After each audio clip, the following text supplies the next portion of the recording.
My grandparents were married for 53 years. I want you to understand what that number means inside the context of the life they lived. Not 53 years of weekends and vacations and the particular luxury of a modern relationship where two people choose each other continuously and the choosing is considered the point.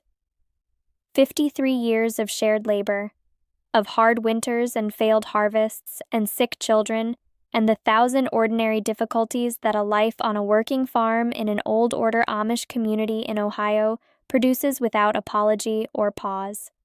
53 years of the same kitchen, the same fields, the same community, the same faith, the same two people waking up inside the same life every single morning. My grandfather died first. He was 78. My grandmother sat beside him until the end, and then she went on living for 4 more years without him, in the same house, and she never once described herself as someone who had lost the most important thing in her life. She described herself as someone who was waiting to complete a journey that had not quite finished yet. Patient, certain, the way she had always been. I watched their marriage my entire childhood.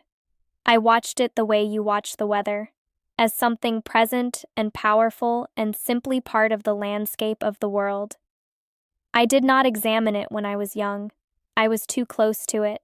It was only after I left the community, after I had spent years inside a different world with different ideas about what marriage was and was not, that I began to understand what I had been watching. My name is Ruth, and tonight I want to tell you what I learned from 53 years of my grandparents' marriage. Not as a prescription, not as a judgment of any other way of living, but as an honest account of what I observed from the inside, in a marriage that lasted and held and produced something I have not seen replicated anywhere else in my life since. The first thing I observed was this: they did not treat the marriage as a feeling. I know that sounds strange. In the outside world, marriage is understood primarily as an emotional reality. You marry because of how someone makes you feel. You stay married because the feeling continues. The feeling is the point. It is the thing that justifies the commitment and sustains it, and, when it diminishes, creates the question of whether the commitment should continue. My grandparents did not operate this way. Not because they did not feel things. They did, visibly, in the quiet way of people who are not in the habit of performing their emotions, but who carry them steadily and without apology.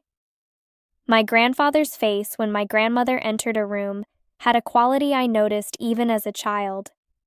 My grandmother's hands on his arm during the long church services had a particular ease that spoke of decades of that specific contact. The feeling was present, but the feeling was not the foundation. The foundation was the covenant, the public, community-witnessed, God-accountable commitment that they had made to each other at 20 and 19 respectively. That commitment did not depend on the feeling for its validity. It was valid because it had been made. The feeling was the gift that came alongside it, welcomed, tended, appreciated, but not the load-bearing wall. What this meant in practice was that in the seasons when the feeling was thin, and every long marriage has those seasons, my grandmother told me once in a rare moment of directness, the marriage did not become uncertain. The question of whether to continue was not reactivated by the thinning. The commitment remained, and in the remaining, she told me, the feeling eventually returned. Not always in the same form, sometimes in a different form, deeper sometimes, quieter, less like the particular brightness of early love, and more like the warmth of something that has been burning long enough to be reliable. That is the first thing. The foundation was the covenant, not the feeling. The feeling was tended as a consequence of the covenant, rather than the covenant being dependent on the feeling. The second thing I observed was about conflict. My grandparents disagreed. I witnessed it as a child, not loudly, not dramatically, but clearly. There were things they did not see the same way, decisions they approached from different angles, moments where the air between them had a particular quality that told you something was being worked through that had not yet resolved. What I did not witness was contempt, and what I have come to understand in the years since is that contempt is the thing. The specific corrosive element that the outside world's approach to conflict often allows to develop. The eye roll, the dismissive tone, the accumulated small signals that say, "I do not respect you fully. I find you slightly ridiculous. Your perspective is beneath serious engagement." In 53 years, I never saw my grandfather look at my grandmother with contempt. I never saw her look at him that way. Disagreement, yes. Frustration, occasionally. The particular tiredness of two people who have been working through the same difficulty for a long time. But not contempt. Not the small, corrosive, relationship-dissolving acid of one person signaling to another that they are less than fully worthy of respect. I think this came from the framework. Not because the framework directly addressed contempt as such, but because the framework's understanding of the marriage as a covenant before God made a particular kind of ongoing respect not optional. You could not covenant with someone and simultaneously treat them as contemptible. The theology would not hold together. And so the respect was maintained even through the seasons of difficulty. Not performed respect, real respect. The kind that persists, not because everything is easy, but because the other person's dignity is not something you withdraw when things get hard.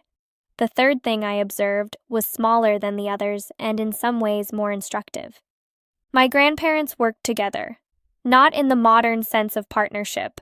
They divided their labor along the lines the community prescribed, her domain and his domain clearly marked.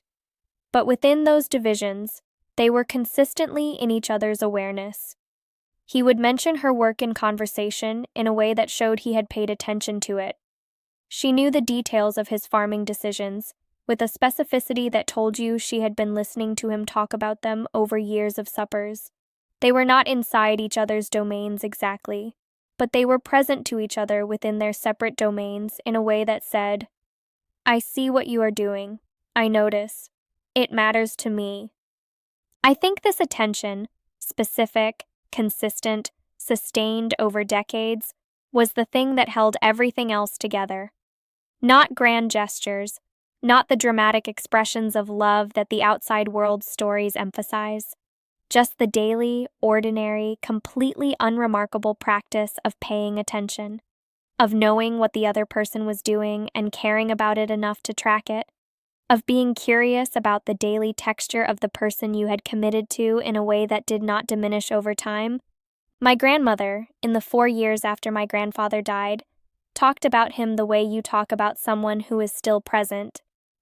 Not in a confused way, she knew he was gone, but in the way of someone for whom another person has become so woven into the fabric of daily life that their absence is felt everywhere, in everything, because their presence had been everywhere in everything. He had been paying attention to her for 53 years. She had been paying attention to him for 53 years. When he was gone, the attention had nowhere to go, and so it continued inward, toward the memory of him, with the same consistency it had always had. I want to be honest about what I am not saying. I am not saying that Amish marriage is superior to modern marriage. I am not saying that the specific structure, with its prescribed roles and its community oversight and its theological framework, is the thing that produces what I saw in my grandparents. The structure has costs I have described in other stories, and those costs are real. What I am saying is that inside that structure, in that specific marriage, I watched something that I have been trying to understand ever since I left.